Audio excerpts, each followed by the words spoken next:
Anything about God and stuff like that is bound to upset Americans, so I guess you lot got upset about it. Radio station, I think it was in Florida, played it, and a peace-loving Christian phoned in and said, if you don't take the record off the air right now, I'm gonna... As the excitement of punk rock and new wave washed across the world, a number of bands in the late 70s got scooped up by record labels as the industry was scared to let the next big thing slip through their hands. One of those bands, XTC, hailed from Swindon, England. They got signed and went on to have a number of charting singles despite not touring for a good portion of their career. Today, I want to talk about XTC and their controversial song that upset a lot of people in America. The founder and ongoing fountainhead of the band is Andy Partridge, a guitarist and songwriter who had an unfortunate childhood. His mother suffered a nervous breakdown when it was discovered that Andy's father had an affair. She suffered from obsessive-compulsive disorder. When he was 12, his mother was committed to a mental hospital, and to help him cope with his own sadness and emotions, the doctors put him on Valium. He grew up addicted to the drug, and unfortunately, that would be a factor in disrupting the band XTC later in life. Partridge was inspired by comic books, and he took up drawing and recalled that being the first time that he thought he had a talent of any sort. He wanted to find an escape from his mundane life, and he sought to become a musician. He was a bit of an eccentric, often sporting green eyeshadow or his mother's blouses, in addition to occasionally wearing a costume tiger tail. It was clear that he wanted to escape the drudgery of Swindon, a town that most recently was ranked as the 8th worst place to live in England. Teaching himself guitar, he soon linked up with another boy from his school, Colin Moulding, who played bass and was a year younger than Andy. In 1973, they added drummer Terry Chambers. They at one point called themselves the Helium Kids. Partridge sang songs with weird sci-fi stories in them, inspired again by comic books. His songwriting approach was influenced by the synesthesia he experienced. Synesthesia is a rare experiencing of the senses wherein channels have been flipped or linked in unusual arrangements. For example, a person might see smells or hear the shape of something. The name and style of the music changed a few times in the band's early years, but by 1976, they added Barry Andrews on keys and they changed their name to XTC. In 1977, they got signed to Virgin Records and promptly recorded a 3-song EP in Abbey Road Studios before getting to work on their first full-length album, White Music. Their first single, Statue of Liberty, got banned by the BBC for its tawdry lyrics about peeking up the skirt of the statue. That seems pretty tame compared to what gets said on the airwaves these days, but back then it was enough to get a song cancelled. It also paled in comparison to the controversy that the band found themselves in nearly a decade later. The album, for its part, peaked at number 38 in the UK,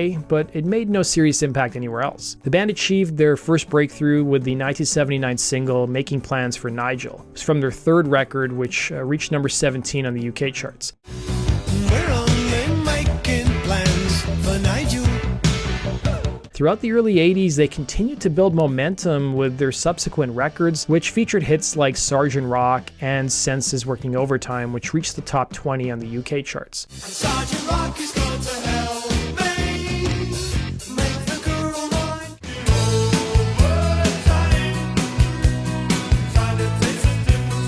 A dramatic shift occurred in 1982 when Partridge experienced a severe panic attack during a Paris show. This led to the end of their live performances for the time being. This forced transformation from a touring band to a studio-only outfit also created significant commercial challenges, as touring was crucial for album promotion and revenue. By 1986, when they recorded their 9th studio album, Skylarking, with producer Todd Rundgren in Woodstock, New York, the band was at a critical juncture. Virgin record executives threatened to drop the band from their label if their next album failed to sell more than 70,000 copies. The label wanted the group to go to America and work with an American producer in hopes that they could make significant inroads in the States. The label, however, didn't let the band choose their own producer. Instead, they offered up a list of producers to pick from, and Todd Rundgren was the only name that they recognized on that list. The band headed to Woodstock to work with Rundgren, and the relationship between Partridge and Rundgren was notoriously tense, with their conflicting personalities leading to numerous creative challenges and disputes. The final product of these sessions was 1986's Skylarking, an album which is widely considered the pinnacle of XTC's career. At the height of his frustration, Partridge allegedly threatened to take a swing at the producer's head with an axe. When Partridge was trying to take total control of the process, Rundgren told him, "If I wanted to make an Andy Partridge album, I would have signed on to do that, but I didn't. I signed on to produce an XTC album." Frustrated with the process, process, Partridge flew back to England before the mastering was even done on the album. Despite all the hard work that went into making the record, it almost never saw the light of day. Rundgren's studio manager and his personal assistant were tasked with driving the tapes to New York City where they would be mastered. On the ride to New York City, they stopped for lunch at a McDonald's in northern New Jersey. When they pulled back onto the highway, they unfortunately got into a bad accident when a tractor trailer failed to slow down through a construction zone. It was a 4 to 5 car pileup that blasted the food all over the cab of the car, with the album's tapes being coated in strawberry and chocolate milkshakes, but fortunately both people and the music survived unscathed. Released in October of '86, the album wasn't a big commercial success in the UK, only reaching number 90 on the charts. It only spent 1 week before it fell off the chart. However, then something unexpected happened in America. It was a B-side called Dear God that got XTC a ton of press in the States, and at the same time triggered a controversy.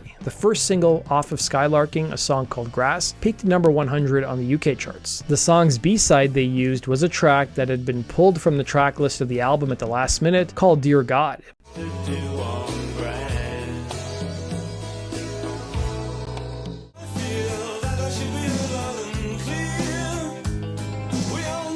Partridge had been inspired to write the song by the book Dear God, Children's Letters to God. It was a book that author David Heller put out that featured letters from children aged 6 to 12 with various beliefs and backgrounds writing to God. Partridge, for his part, was agnostic at the time and felt that the world was filled with so much strife and suffering, and he started to wonder if God really existed. If he did exist, then he should answer for how bad things have gotten in the world. This was, after all, the 80s. The AIDS epidemic was going on, Chernobyl had happened, war was rocking the Middle East as well as Afghanistan, and there was mass starvation ravaging Ethiopia. The song featured both an intro and an outro sung by a young girl as well, whose parents were friends of Todd Rundgren. It was actually suggested by Rundgren the first verse be sung by a child.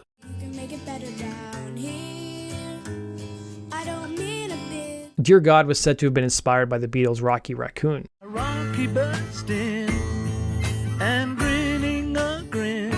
When it came time to press the album, the label asked for Dear God to be dropped from the track list, feeling that the song could offend people and they weren't fans of the little girl singing either.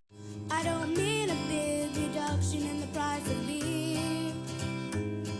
Partridge agreed because he felt the song fell short of his intention and that perhaps given the song's 3-minute plus runtime, he was the wrong person to tackle such a huge topic, telling Spin, "It wasn't chewy enough. I only had 3 minutes to take on such a big subject. Don't get me started talking about religion," adding, "We invented this to keep other members of mankind, and especially womankind, under control." Partridge spoke with the New York Daily News and admitted to replacing Dear God with the song Another Satellite on the album.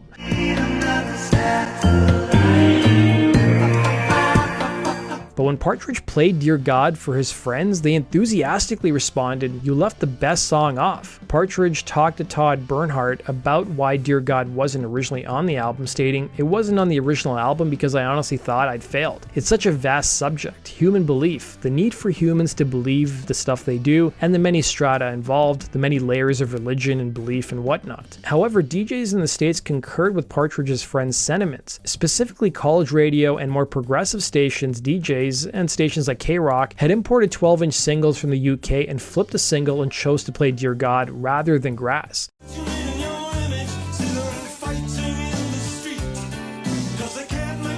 The band's US label Geffen Records was soon receiving a ton of inquiries about the song. The hilarious part is that Geffen didn't even know the song existed. It soon resulted in the label reissuing the album, removing the song Mermaid Smile with Dear God. The album, in a short period of time, thanks to the incessant radio play of the song, sold about 25,000 copies in just 10 days, which pushed its overall sales figures in the States to about 100,000. Geffen head Eddie Rosenblatt admitted in 1986, "We were running with our heads cut off for a while there. We got all this reaction to the song and we went to look for it on the album and couldn't find it."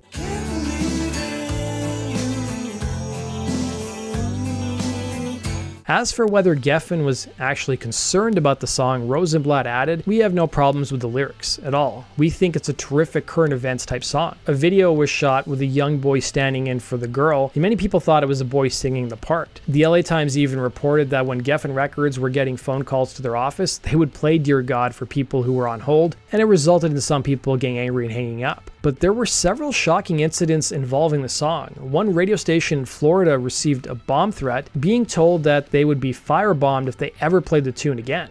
One radio program director from Panama City station WPFM added that there was also a lot of fear from the government as well. Florida was in the news at the time because police had arrested a record store employee for selling a teenager a rap record. It resulted in the record store permanently closing. This reaction soon gained momentum as stations in the UK quickly banned the song, as did some record stores who refused to stock it.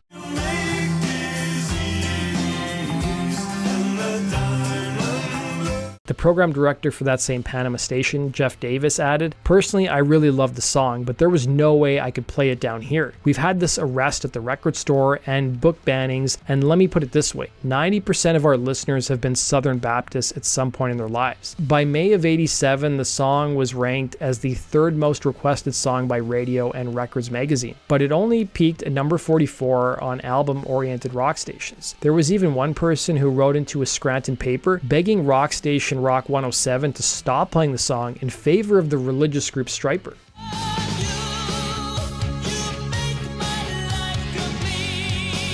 In another shocking incident, a student at Binghamton High School in New York held the school secretary at knife point and forced her to play the song on repeat over the intercom system.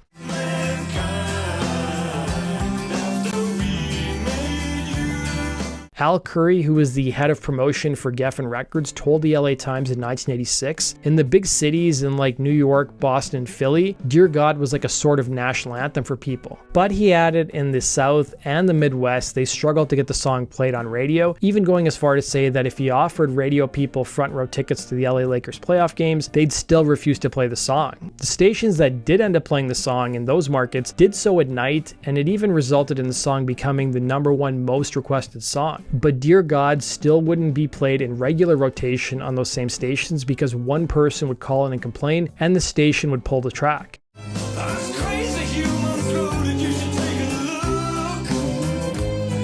A spokesman for Geffen went as far as saying that had the song not been about religion, they might have actually had a #1 record in the States. Geffen wasn't exaggerating. According to Marco Babineau, Geffen's national director of album rock promotion, he told the Times, "There's a lot of fear out there. I had a Nashville radio programmer tell me that I must be crazy if I thought he was going to play the song. He said they like hit records, but they don't like the certain group burning crosses on their station's front lawn." Adding, "Normally the rednecks just drive by and shout, but this is the kind of song that pulls them out of their cars and into our station."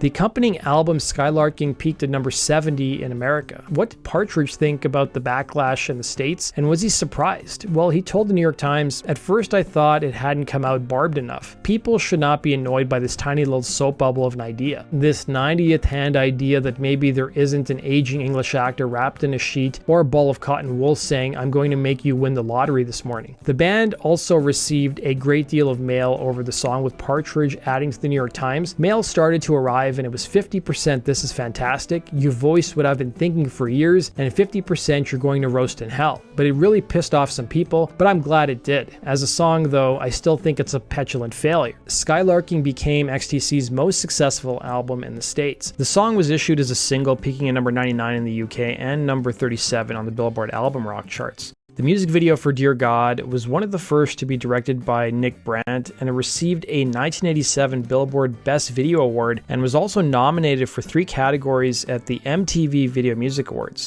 In 2009, the song was ranked at number 62 on VH1's 100 Greatest One-Hit Wonders of the 80s, despite the fact that XTC actually had higher charting singles in the decade. In a funny twist, in 2011, Todd Rundgren, who produced the original XTC recording, did a cover version for his album Reproduction.